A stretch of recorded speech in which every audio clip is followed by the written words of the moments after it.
I'm Mark Weiss. Welcome to Wisdom Applied.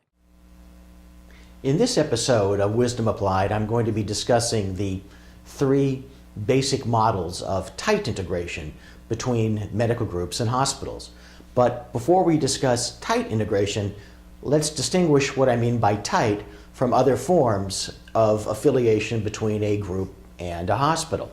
Now, certainly there's a continuum. At the furthest end away from a tight integration situation is completely independent practice by your group.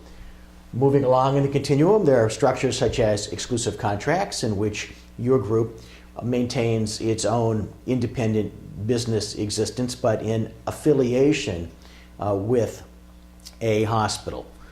Moving closer, there are deals such as co-management agreements in which the group and a hospital enter into an arrangement where there is much tighter integration, both clinically and business-wise, in respect of a portion of a patient population.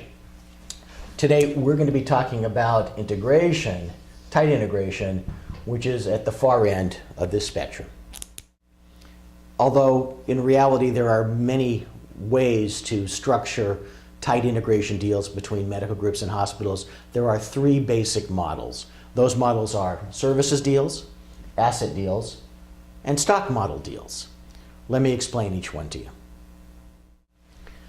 In a services deal, we'll start with the group originally here. It's owned by some of the physicians. Others are employees, or they could be subcontractors. Won't make any difference.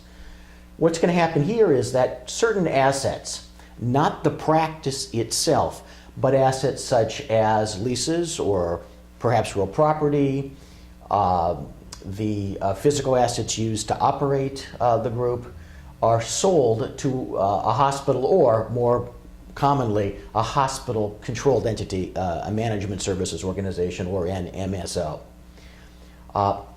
After the sale closes, as part of the same deal, of course, the group then, which continues to exist because its practice still exists, enters into a professional services agreement, thus the services deal, with a hospital-controlled practice. That is the basic structure of a services deal. Next, let's talk about an asset deal. In an asset deal, the group sells all of its assets, both its practice itself and its physical assets, to either one or both of the hospital or a hospital-controlled MSO. Following the sale, the physicians who were formerly affiliated with the group, both the owner doctors and the employee doctors, now become employees of the hospital-controlled practice, and the group is gone. Let's move on to talk about a stock deal. And last, we have the stock deal. In a stock deal, the owner physicians sell their shares in the medical group to a hospital affiliate, such that after that sale closes, all as part of the arrangements made prior to the closing, of course, the group continues to exist, yet it's owned by the hospital. So the owner physicians, the employee or subcontracted physicians are still working for the group, which is now generally also managed by an MSO. Now, in each of these tight integration deals and these basic models, which, again, as I mentioned, these are the basic models, individual deals are certainly tweaked.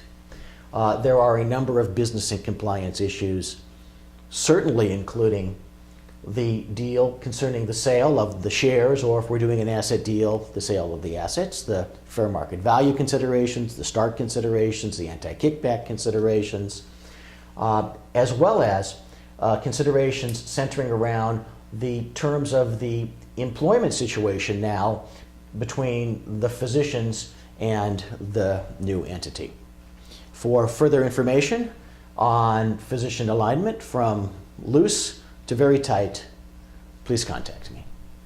For complimentary resources, including articles and our monthly newsletter, The Advisory E-Alert, visit advisorylawgroup.com.